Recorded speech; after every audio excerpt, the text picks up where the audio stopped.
Hoy 6 de abril, en la escuela Orsatay, entrevistaremos al veterano no reconocido Edgardo Blagerman para el proyecto de memoria de Malvinas. Para comenzar, ¿podría presentarse? ¿Qué tal? Buenos días. Mi nombre es Edgardo Alfredo Blagerman. Soy padre de una alumna de ORT de segundo año y de una recientemente egresada también de ORT. Ante todo es un placer para mí poder hablar con ustedes y poder contarles mi historia. Por ahí el título suena un poco raro de que es un veterano no reconocido, porque uno entiende que o hay veteranos de Malvinas o no hay veteranos de Malvinas, pero bueno, quería exponerles mi historia, lo que viví en aquel conflicto del año 1982, donde yo estaba cumpliendo con lo que en ese momento era el servicio militar obligatorio. No sé si quieren que yo les cuente un poquito cómo empezó todo esto o si quieren empezar con algún tipo de pregunta. Si podría empezar a contar un poco de eso sería... Bueno, eh, en mi juventud no me recuerdo, la verdad que lamento no haber tenido el dato exacto, pero en la Argentina existía algo que se llamaba servicio militar obligatorio, en lo cual cuando uno cumplía 18 años era sorteado por la Lotería Nacional, así como hoy sortean la quiniela, esas cosas, se sorteaba del 0 al 1000, digamos, todas las numeraciones de terminación de documento, y en función de ese sorteo se decía número, supongamos el 001, que en los últimos tres números del DNI, decía que el sorteo le salía, por ejemplo, 325. Y así con todos los números sucesivamente.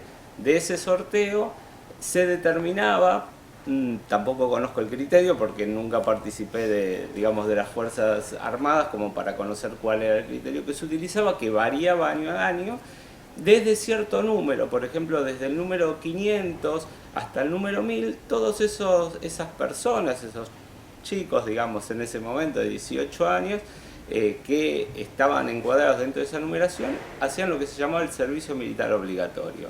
¿En qué consistía? Se le asignaba un destino independientemente del domicilio, que, digamos, básicamente para lo que servía era para agrupar originalmente a la gente donde debía presentarse. Independientemente del domicilio, se le otorgaba un destino. El destino podía ser dentro de toda la Argentina y depende de ese sorteo se dividía la gente que iba a lo que se llama la Fuerza Aérea, o sea, la aviación, para desempeñar algún tipo de tareas allí.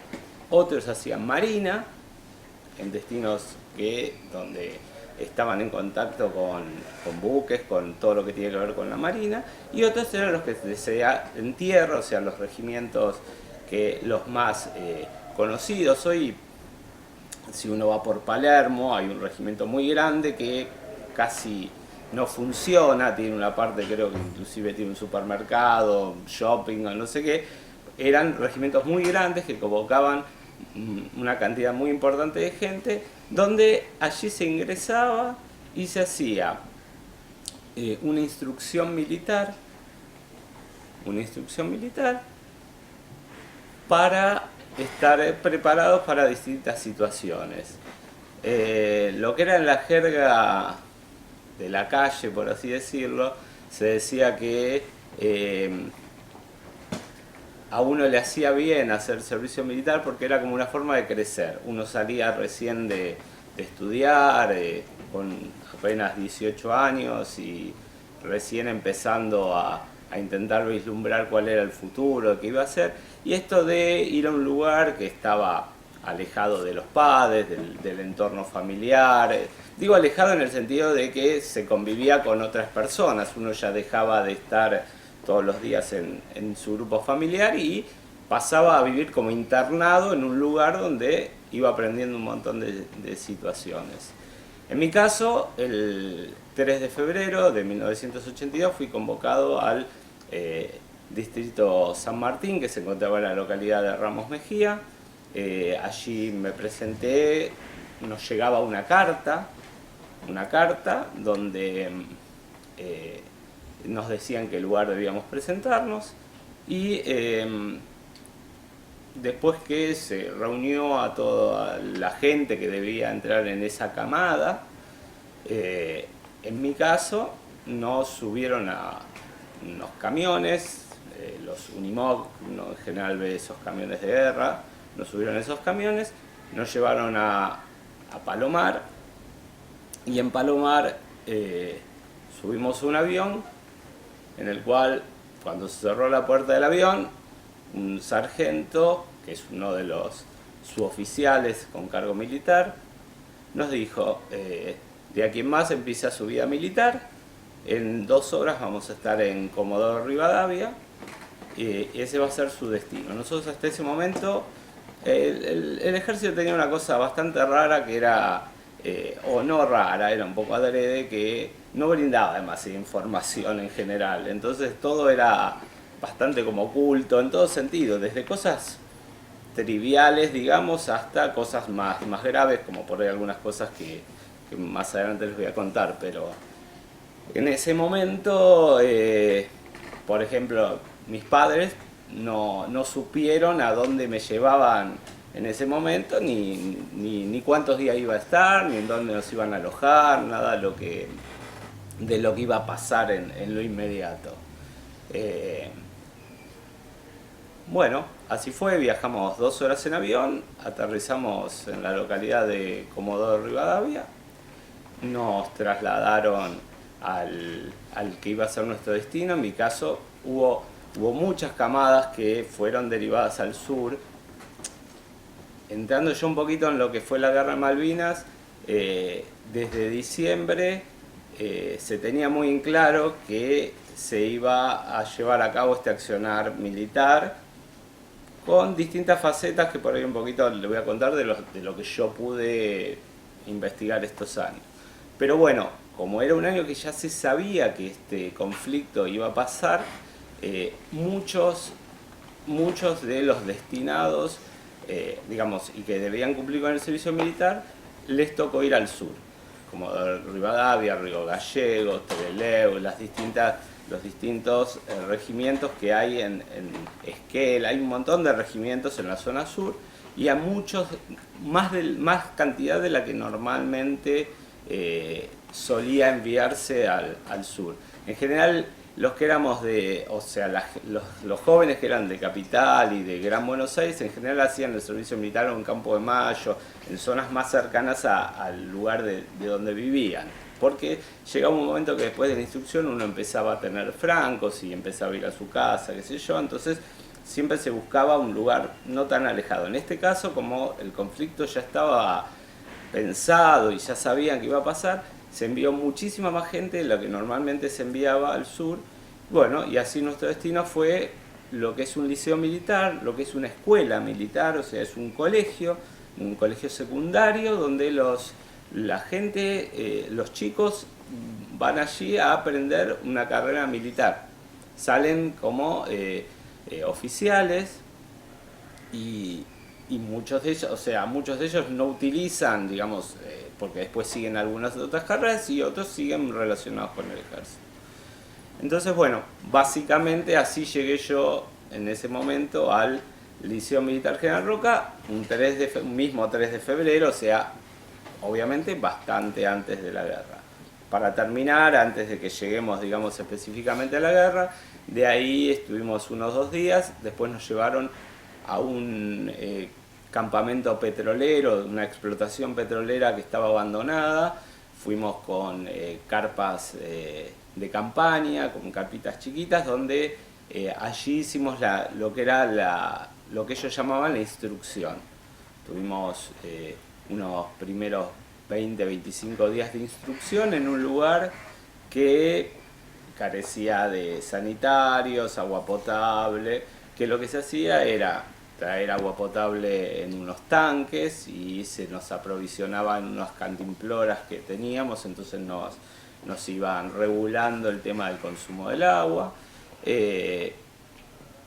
Por 20 días no nos bañamos, cosa que uno no entiende en qué hace, pero bueno, uno entiende que estas cosas que pasan, uno dice en el medio de una guerra o en el medio de un lugar, o después lo vivimos con los chicos, aquellos chicos que fueron, digo chicos porque realmente la mayoría tenía 18, 19 años y que fueron a Malvinas, que tampoco había un lugar donde poder asearse ni hacer nada de todo esto.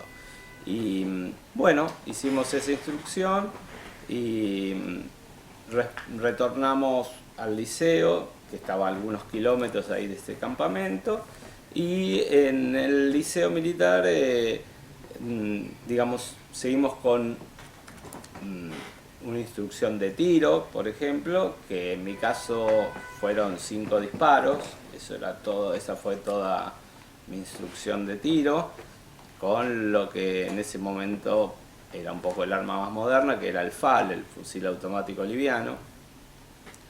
Y básicamente la instrucción estaba centrada en un aspecto físico, no se hablaba ni de estrategia, ni de muchas cosas que tuvieran que ver específicamente o que uno entendiera que a uno lo capacitaban como para entrar en algún tipo de conflicto militar. Terminado lo cual después el liceo tenía como distintos destinos, se empezaron a armar agrupaciones con distintas actividades, algunas tenían actividades dentro de la institución, como si fuera a trabajar en la administración del colegio o en la cocina o en otro tipo de actividades, y otros grupos comenzaron a entrenarse un poquito con mayor ya conocimiento de cómo participar y cómo actuar ante una situación que se presentaba. Por ejemplo, me acuerdo que en algún momento hicimos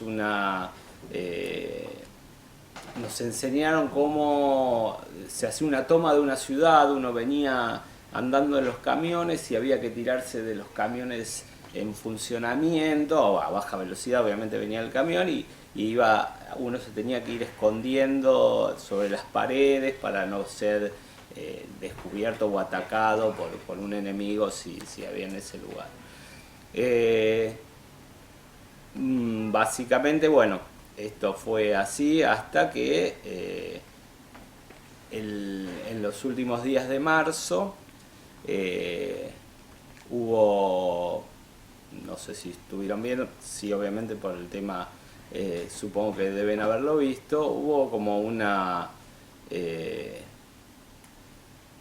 trifulca, por así decirlo, o sea, un problema que hubo. Quisieron traernos a Buenos Aires a varios grupos porque había como algunos acontecimientos raros. En ese momento el gobierno militar estaba un poco debilitado, estaba en un proceso bastante difícil y había gente que ya había empezado a salir a las calles a manifestarse y a hacer problemas y a pelearse con la policía y con los militares que principalmente estaban en las calles en ese momento.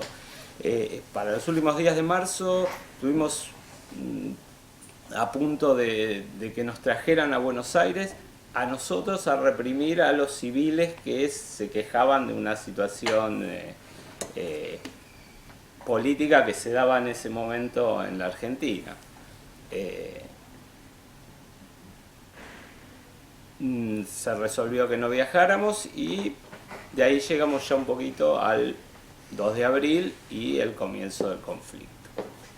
Los dejo ahora por si quieren ir haciendo alguna pregunta o anterior o algo que... Yo acá traje igual, después si quieren ver, constancias, por ejemplo, que decía a que, digamos, después de un tiempo, porque esto por ejemplo es de fin de febrero, recién cuando le notificaban, por ejemplo, a los padres que dónde estaba uno en el destino y estas cosas, ¿no? Para que más o menos vean esto que le contaba de cómo no se informaba en tiempo en forma o se ocultaban ciertas cosas para que la sociedad no las conocía. Yéndose un segundo de todo el ejército, y lo de la guerra. Ujú. ¿Usted siente, porque dicen que uno después de hacer el ejército sale un hombre, y, o sea, entra como un adolescente y sale un hombre, hecho un hombre? ¿Usted siente que fue así? Que salió, cambiaron los valores, cambiaron muchas cosas. Personalmente sí puedo decir que cambiaron muchas cosas. Creo que bastante alejado está de decir que uno entra como un niño y sale como un hombre. Principalmente porque la verdad que había bastante maltrato desde de la parte militar para los que estábamos haciendo el servicio militar. Eh, un maltrato realmente injustificado desde el lugar de eh, había como una cosa sarcástica o no sé si es la palabra exacta de se divertían, digamos entre comillas, haciéndonos pasarla mal, digamos. Un ejemplo es en el medio de la noche, porque un soldado había hecho algo que estaba mal, nos sacaban a correr por el campo, hacían remerita en un lugar que, Comodoro es un lugar que en verano, por ejemplo, la temperatura en el día puede llegar a 28 grados y en la noche puede ser 0. Entonces, de golpe a la noche, porque había habido un problema con un soldado, el suboficial se enojaba y nos sacaba a todos a correr por el campo. Y, por ejemplo, te decía que había que aplaudir cardos. ¿Sí? Y vos decís, ¿cómo aplaudir? Sí, los pinches. Bueno, nos hacían esas cosas. Y uno decía, yo no. Entonces, más de uno decía, yo no aplaudo un cargo. Y a ese que no aplaudía un cargo le ponían un castigo mayor. Y a otros aplaudíamos cargo y nos pasábamos la noche sacándonos pinches. O en el medio de la noche, por ejemplo, ya más entrado el invierno, Comodoro se le formaba, uno acá habla de escarcha cuando ve el pastito mojadito, allá en Comodoro la escarcha es hielo, es una capita de hielo. Entonces cuando se enojaban, por ejemplo, con estas cosas, de que, porque escuché que alguien hablaba, entonces todos al campo, qué sé yo, y nos sacaban en remera y calzoncillo, porque era la realidad, remera y calzoncillo, descalzos, a correr por la escarcha y por el campo, porque eso nos iba a hacer hombres. A esto venía un poco, esta explicación de qué es hacer un hombre y qué, digamos, cuál era el pensamiento de ellos de hacer un hombre y cuál es, digamos, por ahí hoy cualquiera de ustedes, si yo le preguntara si creen que eso es un criterio para que alguien se convierta en un hombre, si es así o no.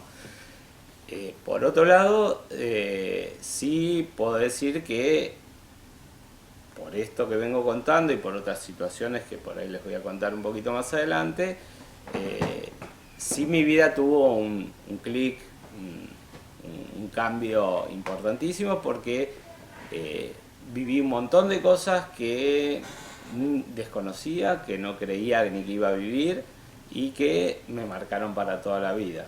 Algunas para bien, algunas para mal, que las sigo llevando adentro mío y que va a ser un peso y una carga que, porque no he logrado todavía poder quitármela de encima, la llevaré conmigo por siempre. Pero creo que el concepto de convertirse en hombre pasa por otro lado.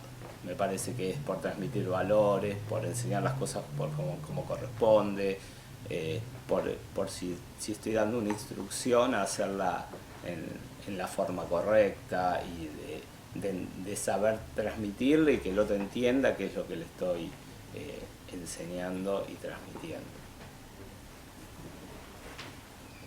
Una pregunta. Sí.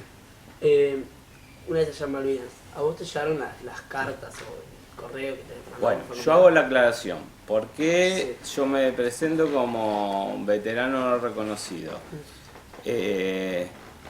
Cuando, digamos, empieza el conflicto, la toma de la isla, en ese momento, según las versiones que en ese momento había, la idea era tomar la isla y automáticamente abandonarla, poner como un puesto, o sea, izar la bandera argentina, dejar como una pequeña guardia, pero no se iba a dejar un ejército, digamos, dentro de la isla. La realidad es que se iba a hacer una toma del lugar y después se iba a ir como una tratativa internacional de como una mediación y ver qué se hacía con el tema de la isla, buscar un consenso internacional, apoyo internacional para que por distancia, por historia, por todas las cosas que conocemos, declararan a las Malvinas como argentinas. Muchos chicos fueron trasladados, muchos soldados fueron trasladados a la isla. Nosotros permanecimos en Comodoro Rivadavia. Es uno de los conflictos, la ley, cuando digamos, se empieza a escribir la primera ley de los veteranos de Malvinas, originalmente de lo que era Bahía Blanca hacia el sur, más toda la plataforma marina hasta Malvinas, se iba a considerar a todos aquellos soldados que hayan participado en cualquiera de esos lugares como veteranos de Malvinas.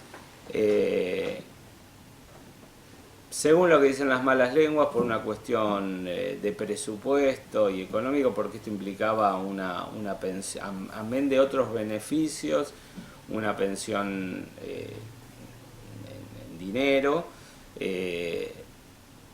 Cuando calcularon toda la gente que había estado movilizada o que ya estaba en el sur, más todos los de Malvinas, resolvieron restringir y poner como veterano de guerra de Malvinas únicamente a aquellos que habían estado en la isla.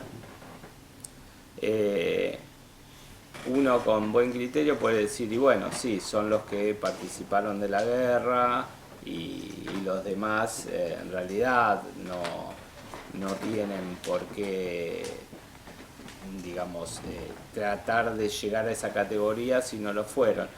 Que ahí viene un poco los que yo por ahí, si no quieren hacer alguna pregunta intermedia, les quería contar de cuál fue la situación que nosotros vivimos específicamente en el Liceo Militar General Roca.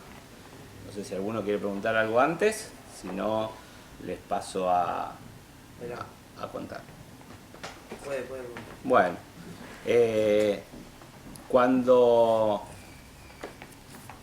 cuando se toma la isla, quería mostrarle por ahí. Hay una foto, no sé si algunos fueron al Museo Malvinas, hay un archivo general de la Nación también donde hay fotos de Guerra de Malvinas. Hay una primera foto que yo la tengo chiquita acá, después quienes quieren chequear o después veremos cómo podemos hacer si quieren sacar alguna documentación. Hay una foto de un marín que en realidad acá está indicando porque acá vi unos prisioneros ingleses. La foto, que sea para que la puedan circular ustedes. ¿Sí? Si quieren ver, como para que por ahí, para que vean de qué les estoy diciendo. Hay una foto que es la toma de lo que era la custodia del gobernador de Malvinas. En Malvinas había un gobernador, alguien que era la cabeza, digamos, en las islas, que tenía una custodia inglesa pequeña, porque en ese momento no había todavía, hasta el año 82, no había conflicto armado, con lo cual no había necesidad de tener un ejército en Malvinas, o sea, el Reino Unido no tenía necesidad de tener un ejército allí. Cuando se toman las islas por unos grupos comando de Marines, estos prisioneros se entregan y son traídos a Comodoro Rivadavia. En Comodoro Rivadavia estuvieron alojados. Cuando llegaron el primer día, fueron trasladados al Liceo Militar General Roca, donde nosotros estábamos haciendo el servicio militar, donde no existían cárceles, o sea, porque era un colegio. Entonces, la primera noche durmieron en una de las casas que hay, que las usan en general los oficiales, que son de otras zonas para vivir dentro del regimiento. se les adaptó esa casa para esa primera noche con toda una custodia militar en la casa. Y al día siguiente lo que era la armería, una de las armerías del liceo militar, donde estaban guardadas todas las armas con las que los cadetes hacían la instrucción, que era la única sala que tenía rejas para evitar el robo de armas, esas cosas, fue acondicionada como prisión de estos prisioneros, como el lugar donde estuvieron los prisioneros ingleses. ¿Alguno escuchó hablar alguna vez de los prisioneros ingleses? ¿Sí? Porque en general pasa que muchos no desconocen también ese dato. Los prisioneros estuvieron alojados. La orden que llegó del comando en jefe del ejército fue que fueran tratados correctamente, porque en realidad no tenían, primero que no había mucha experiencia de guerras internacionales con potencias. Sí había habido guerras con Paraguay, guerras con países vecinos, pero de este tipo, donde había una potencia, en realidad no se había participado nunca. Con lo cual, bueno, ellos fueron alojados ahí en el liceo, se les daba de comer, tenían su lugar para higienizarse. Sí. Había como un protocolo, ¿no? Había un protocolo. Lo que pasa que, vuelvo a decir, había también desconocimiento, un poco inclusive de ese protocolo, porque la realidad es lo que te decía, estaban poco acostumbrados, digamos. Por suerte, por ahí podemos decir que no somos un país que permanentemente ha estado en guerra, con lo cual desconocemos muchas veces de cómo actuar ante estas situaciones. Y bueno, entonces ellos tenían un tiempo para hacer una actividad física, como para estar como en un momento de relax. En realidad se buscó no llegar a un conflicto mayor hasta no tener en claro qué iba a pasar con esto. En general, en ese momento todavía no había prisioneros argentinos, entonces por ahí no se pensaba en hacer un canje de prisioneros, una cosa de estas cosas que normalmente en las guerras suelen hacerse. Los prisioneros estuvieron ahí alojados, en un momento llegó la orden del comando en jefe. En realidad, ante una situación, esto era mantenido en secreto, la permanencia de estos soldados permanecía en secreto por precaución de que no fuera enviado algún tipo de grupo comando a rescatarlos. Se hablaba que las fuerzas aéreas especiales inglesas podían ir a Comodoro y de esa manera hacer un rescate de los prisioneros. Entonces se mantuvo en secreto, digamos, la estadía hasta un momento donde un diario local publica una nota diciendo que había prisioneros ingleses en el Liceo Militar General Roca. Ese día el comando en jefe resuelve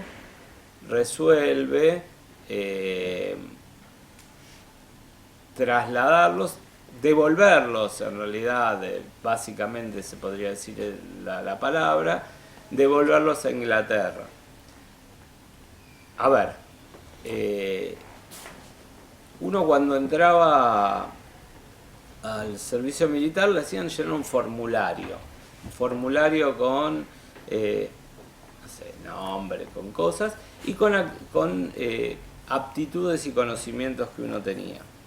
Yo en ese momento estudiaba inglés en una cultural inglesa y entre las cosas que puse en ese listado era que tenía un cuarto año. Muchísimas gracias. No, pero acá hay uno. ¿Se puede usar? Sí, pero no sé si... bueno. ¿Esto o...? No, prefiero... Sí.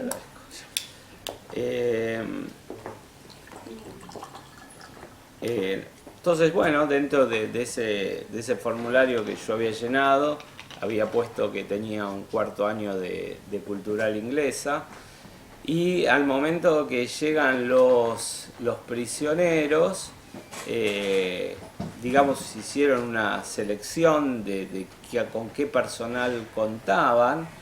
Entonces, dentro de eso seleccionaron a dos. El nivel de la gente que había en ese regimiento, a diferencia muchas veces de los que eran de Capital Federal, como esto, yo vivía en el Gran Buenos Aires, yo vivía en San Fernando, y la mayoría de la gente que ingresaba era de zonas del Gran Buenos Aires bastante bajas, y algunos de Comodoro, lugareños, que realmente con poca educación formal y con poca cultura en general. Entonces, como digo yo, de los pocos que tenían algún tipo de conocimiento de inglés,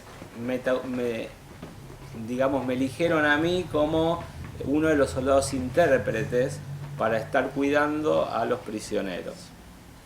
¿Sí? Por eso, digamos, conozco y bien esta cosa de qué ocurrió, digamos, cómo fue la llegada de los prisioneros, cómo se manejaron dentro. Los prisioneros, imagínense una L, donde acá estaba el cuarto que se les había adaptado, que era la sala de armas, que como les decía era el único lugar que tenía rejas, porque en realidad no había prisiones ahí dentro del regimiento. Y después había un pasillo con una puerta-ventana donde había un soldado armado del otro lado, y otro pasillo con otra puerta-ventana donde había otro soldado armado del otro lado de la puerta, los dos que le estoy hablando. Y nosotros éramos dos los soldados intérpretes que nos dividíamos los turnos. Nosotros estábamos sentados con una silla al pie de la entrada de lo que era, digamos, la prisión de estos soldados ingleses. La orden era tratar de escuchar o de ver si detectábamos alguna cosa rara, algo que pasara que tuviéramos que informarle a nuestros oficiales. Y principalmente pasó ese tiempo en, digamos, hacer un intermedio entre las peticiones que hacían, por así decirlo, los prisioneros y lo que respondían los oficiales argentinos. Nosotros que hacíamos esta digamos, custodia, estábamos desarmados porque nos decían que para ellos podía ser muy fácil desarmarnos, porque, por ejemplo, uno de los soldados llevaba 20 años como mercenario, o sea, era alguien que cobraba por ir a la guerra, ¿sí? Los soldados ingleses tenían un oficio, o sea, su oficio era instruirse en acciones militares y trabajar de eso.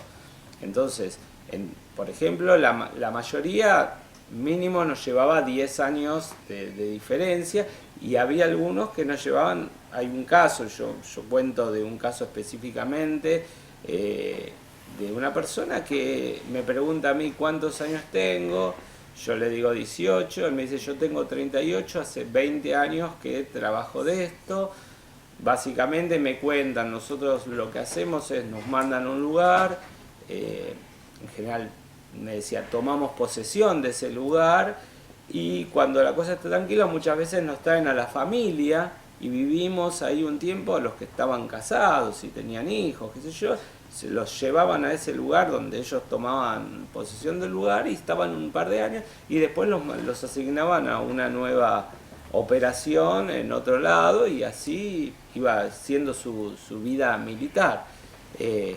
Con este soldado específicamente, yo les mostraba la foto recién cuando fue tomado prisionero en la isla. Y después, digamos, esta es la foto.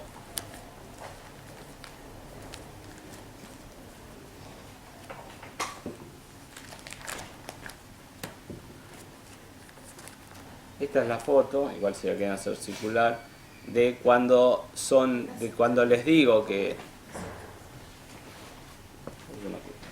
Cuando el que está atrás es Leopoldo Fortunato Galtieri, que era el presidente en ese momento, quien decidió que los argentinos entráramos en guerra junto a su cúpula militar. Ese soldado, si ustedes ven, los del medio son los ingleses.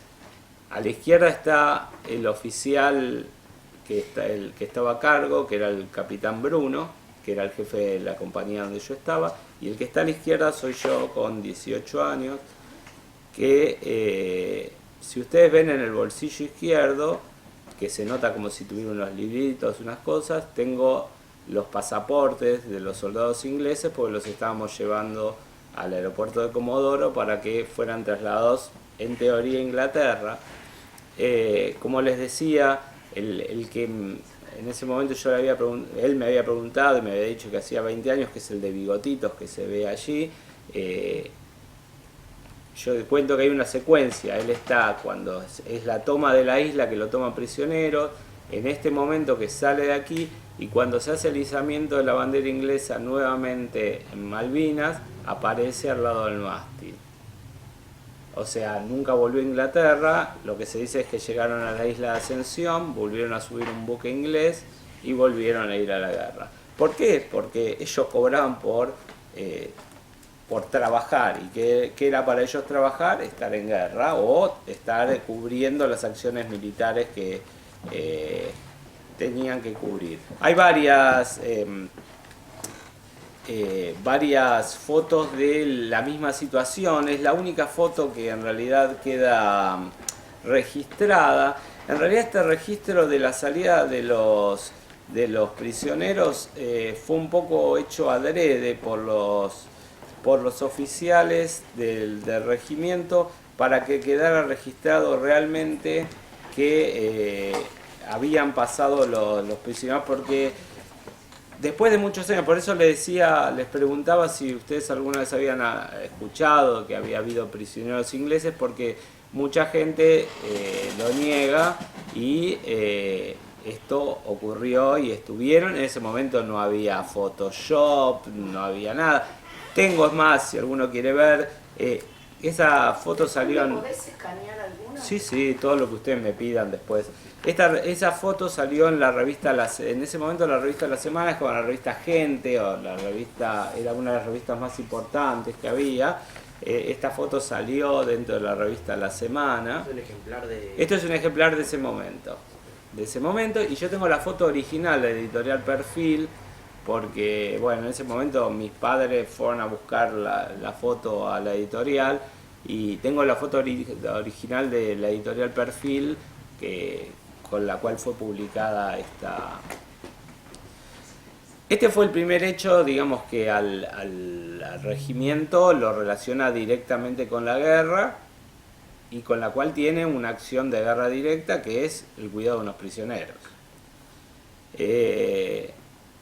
El segundo hecho ocurrido es...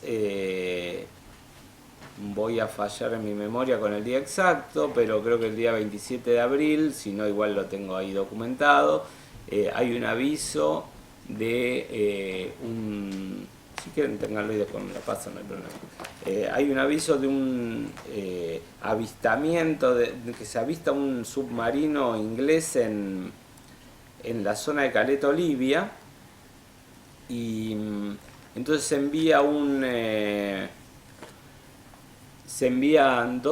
dispone, la compañía estaba dividida en lo que se llaman grupos comando.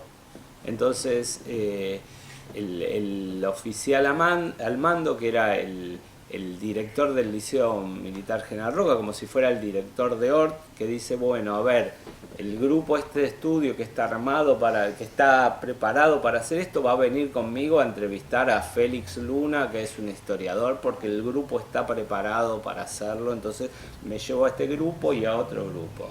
Bueno, esto pasó. Así como nosotros teníamos algunos otros destinos, hubo algunos soldados que siguieron con instrucción más fuerte en la parte como grupos comando, y dos de esos grupos partieron en 2 helicópteros a la zona de Caleta, Libia, por este avistaje de un submarino, porque se decía que los ingleses querían desembarcar en territorio argentino, principalmente ¿para qué? Para avisar de las maniobras que se hacían desde el continente y para avisar de las salidas de los aviones. Los aviones, sabemos que la Fuerza Aérea fue la que mejor participación, por así decirlo, tuvo dentro de la guerra, la que más efectiva por lo menos fue, y los aviones, muchos de ellos despegaban del continente. Entonces, lo que querían justamente era, por un lado, inutilizar esos lugares de salida de aviones para que no pudieran despegar y no pudieran atacar las posiciones británicas, ya sea en el mar o en el continente, y por otro lado, pasar todo tipo de información que se podía hacer. Muchos dicen que apoyados principalmente por los chilenos, que muchas actuaciones se sabe, se conoce de vuelos que salían de ingleses directamente desde Chile como para intentar hacer algún tipo de evitar, digamos, este tipo de salidas de los aviones. Inclusive ahí apareció después de muchos años el derribo de un helicóptero chileno se cree con tripulación inglesa que salió de Chile, que buscaba dañar una de esas pistas digamos, de salida de aviones.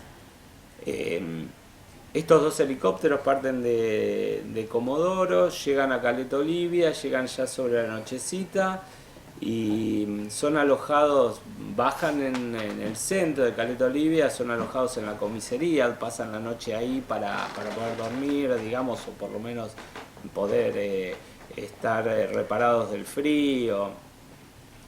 Y al día siguiente, a la madrugada, salen los dos helicópteros dividiéndose las rutas, digamos. Un helicóptero salió siguiendo la ruta en sí, que va hacia el sur, y el otro yendo directamente por la zona costera, tratando de avistar algún tipo de desembarco, algún tipo de embarcación, algún tipo de movimiento que resultara extraño. Los dos helicópteros salen con la instrucción de encontrarse en un punto ya acordado, y cuando el helicóptero que iba por la ruta en sí, por el interior, por el continente, llega al punto de encuentro, empieza a esperar unos minutos y el helicóptero que iba por la zona costera no llegaba, trataban de comunicarse, no había comunicación. Estuvieron esperando ahí un tiempo hasta que un lugareño da un aviso que ve unos pertrechos sobre el mar. En ese momento el helicóptero parte hacia ese lugar, y cuando llegan a esa zona de Caleta Olivia nunca se supo, porque nunca se hizo un peritaje, ni tampoco sabemos si no quisieron llegar a saber cuál era exactamente la verdad. El helicóptero había caído, no se sabe si fue derribado o tuvo algún tipo de desperfecto y cayó solo. Murieron todos los tripulantes del helicóptero, entre oficiales y nuestros compañeros que estaban haciendo, como nosotros, el servicio militar.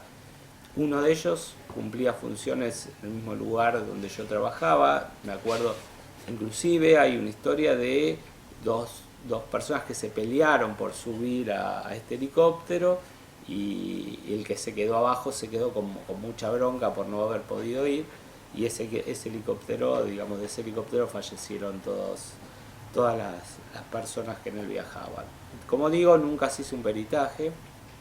El helicóptero fue traído, o sea, cuando pasó esto, la tripulación y los soldados que estaban en el otro helicóptero tuvieron que internarse en el mar a juntar los restos del helicóptero y a juntar los restos de sus compañeros. Esto fue traído todo nuevamente a Comodoro, y en un principio hubo una orden del comando en jefe que ni siquiera se podía informar a las familias, ni siquiera se podía informar a las familias de los soldados fallecidos que habían fallecido. Con lo cual, yo no recuerdo bien si fue 1 o 2 días, en lo que era el gimnasio del liceo, hubo 7 cajones que no puedo determinar bien cómo estaban los cuerpos dentro, porque supongo que una explosión no haya dejado mucho, digamos, entero a ninguna persona, no puede dejar entera a ninguna persona, pero hubo 7 cajones que ni siquiera nadie ni los lloraba ni los velaba. Los únicos que pasábamos cada tanto cuando nos daban un permiso para ir éramos nosotros. Entonces, estos fueron uno de los primeros muertos de la guerra. ¿Y por qué digo uno de los primeros muertos de la guerra? Porque, como digo, así como nosotros, porque pareciera que la explicación es porque vivimos, no somos considerados excombatientes y no tenemos la categoría para hacerlo. Los que fallecieron están en el epitafio en Plaza San Martín como excombatientes de Malvinas. Entonces siempre la pregunta es, ¿debimos haber muerto todos para ser reconocidos como tal? Estos 2 casos no son los únicos que pasaron en el continente, como para que haya desde hace más de 8 años una carpa en Plaza de Mayo, de la que ningún gobierno desde ese momento hasta la actualidad se ha hecho cargo de intentar resolver situación donde hay gente que vive hace 8 años en una carpa en Plaza de Mayo, sin un baño, sin una cocina, digamos, en un lugar público del cual no deberían estar. No sé si alguno de ustedes tuvo la oportunidad de pasar por Plaza de Mayo, frente al Ministerio de Economía de un lado, principalmente sobre aquel lado. Estaría bueno que se fijen, ahí van a encontrar muchas cosas, mucha información, mucho apoyo de organizaciones que en su momento inclusive, yo por una cuestión de que ese día se le complicó, pero tuvimos la oportunidad, el Arzobispado de Buenos Aires siempre fue bastante de dar apoyo al grupo, inclusive una vez cuando todavía era el cardenal Bergoglio, este grupo era recibido por el cardenal Bergoglio muchas veces para intentar lograr que intercediera para que se pudiera dar reconocimiento. Pero eso fue previo, obviamente, o sea, en los primeros años del campamento. ¿Cuál es la postura del Papa? ¿Sabes algo? Él se expresó, él dio su apoyo con esto y lo sigue dando. Lamentablemente, para dar la frase exacta, es una decisión política, no pasa por ninguna otra cosa. Vuelvo a decirle, algunos pueden seguir dudando o como muchos se ríen y nos burlan diciendo, pero acá si no estuviste en la isla no participaste de la guerra. Yo creo que les he planteado 2 casos que son muy emblemáticos y que, digamos, pasaron en el regimiento del cual yo fui parte. Pero hay muchos casos más de cosas no solamente eso, todo el aprovisionamiento, el puente aéreo para enviar tropas, para aprovisionar, se hacía desde Comodoro, se recibían a las tropas que venían del norte, se las ayudaba, se las preparara para que fueran. Nosotros inclusive estuvimos 2 veces con los bolsos preparados esperando que los vengan a buscar para llevarnos a Malvinas. Lo que pasa es que en un momento el puente aéreo se cortó. Yo estuve, esta cosa de mi categoría de soldado-intérprete, en un momento habían decidido enviar a los 2 soldados intérpretes, que era mi otro compañero y yo, a los campos de prisioneros que iba a haber en Malvinas. Entonces a mí me informan un domingo a la mañana que el día siguiente, en lo que era un avión sanitario, íbamos a ser trasladados a la isla. Yo y agradezco a Dios y a la eventualidad y todo que, bueno, no haya ido. O sea, yo no cambio decir, ojalá hubiera estado para ser considerado como tal, porque por eso siempre hago la aclaración.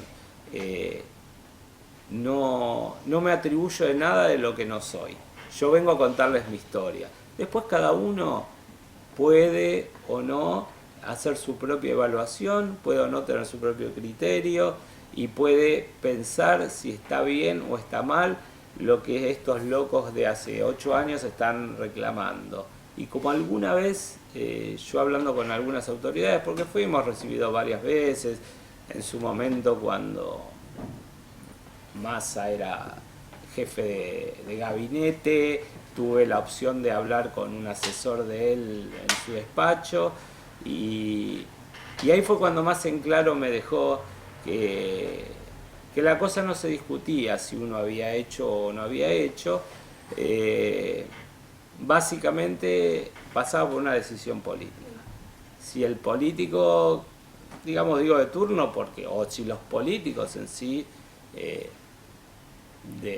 deciden que es un reclamo justo, esto saldría fácilmente, no tendría mucho rechazo, porque digo, las pruebas están a la vista, no hay que ir a buscar muchas cosas. Pero bueno, pasa por ahí. Hoy por hoy sigue siendo un reclamo para nosotros. Acá te quiere preguntar Sí. Tommy algo. Escucho, ¿Alguna Tommy. vez tuviste miedo? Sí, varias veces.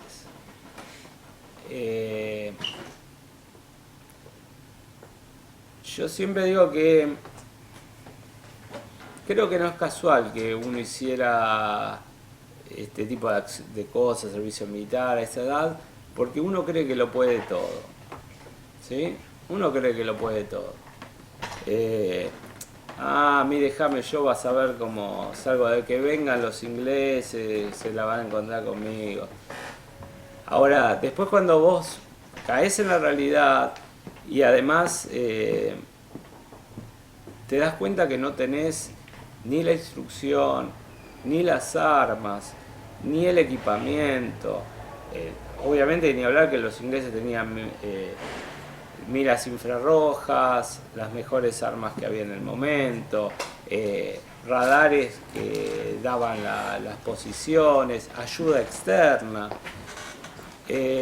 Entonces uno empieza a decir, bueno, esto no es ya una cosa de igual a igual, esto tiene que ver más con un David y Goliat. Si llego a pegar un buen piedrazo, a lo mejor zafo, pero tengo más posibilidades de perder todo de poder ganar. Y la verdad que empezaron a pasar cosas, entre ellos, por ejemplo, la primera vez que sentí mucho miedo fue el día que se dio una alerta roja en la ciudad de Comodoro. Una alerta roja es cuando se apagan todas las luces de la ciudad y todas las señales de la ciudad por un posible ataque aéreo. Y la verdad que fue la primera vez que me sentí una situación realmente extrema, donde nos sacaron de los lugares donde dormíamos, era la medianoche, nos llevaron a que nos tiramos en lo que se llaman los pozos de zorro, que son esas trincheras que se cavan en la tierra como para defensa de un ataque. Con mucha desinformación, con mucha desprolijidad y la verdad que uno pierde noción del tiempo. No podría decir con exactitud cuánto tiempo estuvimos en esa situación y en ese lugar, pero la verdad que tal vez fue una de las primeras veces que empecé a tomar conciencia de lo que era una guerra y de el riesgo que estábamos. La otra situación es un poquito más cómica por ahí, como digo, cuando estaba cuidando a los prisioneros, una noche se corta la luz. Recuerden que yo estaba puertas hacia adentro, era el único que estaba puertas hacia adentro con ellos solos, y se corta la luz y las camas donde ellos estaban eran camas metálicas y con algún objeto que no podría decir con exactitud que era, con algún objeto metálico empezaron a golpear las camas y a intentar darme miedo de la situación y bueno, la realidad por suerte no pasó nada y hoy estoy, lo cuento, qué sé yo, pero evidentemente si ellos hubieran tenido algún otro tipo de opción y de cosa para ejercer, era una situación donde seguramente yo hoy no les estaría contando esto. Disculpe. Sí, ¿querías preguntarme algo? Sí. Si no me equivoco, ¿le decían de alguna forma particular los prisioneros? ¿A mí? Sí. En realidad yo me llamo Edgardo. Sí. Y ellos tienen o Edgar o Edward. Y en realidad me llamaban Eduardo. Era una mezcla. En realidad tengo uno de los soldados era cartógrafo. Y ¿Saben qué es cartógrafo? No, No. yo no. cartógrafo es el que hace los mapas, el que dibuja los mapas. Principalmente en estas situaciones los llevan. Bueno, acá en realidad igual pone Eduardo porque como no saben ni cómo se escribía, él me hizo un retrato mientras estaba tirado en su cama. Él estaba tirado en su cama y como dibujaba, en ese momento, si quieren, si no les muestro acá a distancia, me hizo un retrato a mano. Pero sí, la situación era porque ellos, digamos, no tenían ese nombre, entonces me llamaban de esa manera. Entonces, en ese momento era Eduardo, me hacían como si fueran fantasmas que me estaban asustando cuando contaba la situación de ese día que se cortó la luz. Lo que digo es, la verdad que sentí el miedo ahí y también sentí el miedo al volver, porque uno cuando vuelve y experimentó muchos cambios y muchas situaciones, no tiene muy en claro de quién es cuando vuelve. Con lo cual uno cuando vuelve tiene que empezar a reencontrarse con uno mismo o quién es ahora uno mismo y empezar a entenderse y a veces a descubrir una persona nueva en uno mismo. Obviamente no fui el mismo el que fue que el que volvió. Hoy inclusive sigo teniendo ciertas cosas que siguen en mi vida, que yo siempre digo algo. Nosotros fuimos y la verdad es que nunca nos trajeron de vuelta. ¿Y por qué digo nunca nos trajeron de vuelta? Porque la vuelta fue a escondidas, no se puede hablar de nada, no se puede decir nada de lo que pasó, bajo amenazas psicológicas de todas estas cosas que fueron pasando. Y uno con el miedo de ya lo que había pasado, más pensar de que algo más le podía pasar, realmente volvimos de esa manera. Con lo cual yo digo, volvimos con basura que la escondía abajo de una alfombra y después de muchos años y de darme cuenta que había olor a podrido en algún lado, uno empieza a levantar la alfombra y a encontrar mucha basura que dice, tengo que empezar a limpiar. En mi caso particular puedo decir que tuve la suerte de tener una familia de contención, excelentes amigos, y después contesto porque me habían preguntado por las cartas, que no... inclusive acá traje de otro autor, de Muchachos de Malvinas, un libro llamado Dos cartas sin abrir, que no sé si alguna vez tuvieron la oportunidad de verlo, pero bueno, después le comento. Pero digo, tuve una contención familiar de amigos, pero realmente en algún momento tuve la necesidad y tuve que empezar a hacer terapia para empezar a entenderme, a entender las cosas que me han pasado en mi persona y cómo había influido las primeras muertes, el saber que uno pudo haber sido parte también de esa muerte, toda la presión psicológica que teníamos en ese momento ante todo lo que estábamos viviendo, la incertidumbre de cuándo nos iba a tocar a nosotros ir, porque nosotros sabíamos que el capitán, el jefe de compañía decía, cuando a nosotros nos llamen y tenemos que ir, nos vamos todos. Entonces vivíamos permanentemente con esto, con toda una información distorsionada de estamos ganando la guerra, los títulos de diarios y noticieros, y si quieren venir que vengan, y no van a venir nunca porque está lejos, y todas cosas que evidentemente después la realidad terminó cambiando. Inclusive después, bueno, si quieren, tengo todas unas publicaciones de cómo se trataba, ¿no? al Reino Unido y a Margaret Thatcher. Quieren pasar y verlas, son caricaturas y cosas de esto se hizo en unos diarios, unas publicaciones de ahí de Comodoro Rivadavia. ¿Tienes unos documentos? Fui juntando con los años. Tengo una pregunta, porque viste que es un bloque de los chicos. No, por eso. No, pero es interesantísimo, aparte es muy diferente, ¿no? Bueno, cada experiencia Sí, por eso digo. Igual.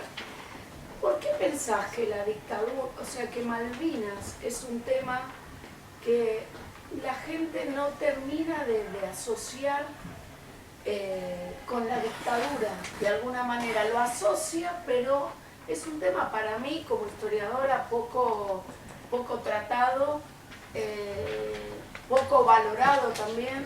¿Pensás que tiene algo que ver con que haya sido una gesta, por decirlo así, pensada por la dictadura? Yo creo que hay dos cosas. Una, como el caso nuestro específicamente, yo digo que la sociedad está totalmente en deuda. La sociedad argentina y la sociedad política está totalmente en deuda con nosotros. Estamos desde vapuleados y con mala prensa, digamos, de que, digamos, la gente, como digo, en una guerra están obviamente los que van al frente. A ver, yo quiero dejar en claro algo, porque por ahí con lo que estoy hablando para algunos les confunde algo. No discuto nada y va todo mi reconocimiento para los veteranos de Guerra de Malvinas. Yo no estoy porque algunos dicen, vos estás en contra, porque vos... No.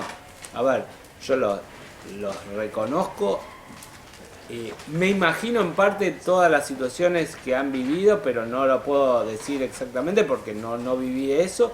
Y la verdad que va mi reconocimiento y siempre mi apoyo y entender que realmente estuvieron en una situación límite, en algunos casos peor que la nuestra. Pero nosotros también tuvimos acciones de guerra, nosotros fuimos parte de esta guerra y no estamos reconocidos como tal.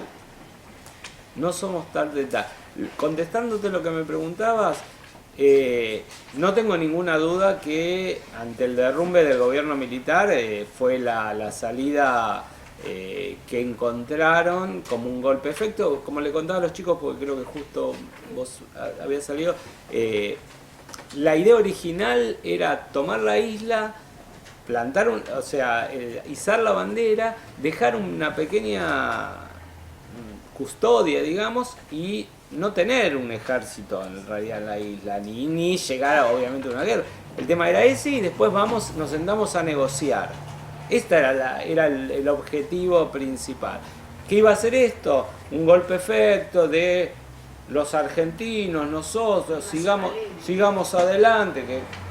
Era sumar un poco, como se había toda la época de la represión militar y que ya era más conocido, porque también nos pasó que la primera época de la represión militar a uno le contaba y decía, no, en la Argentina no pasa, uno se enteraba por la gente que viajaba afuera, por cuando llegaban casos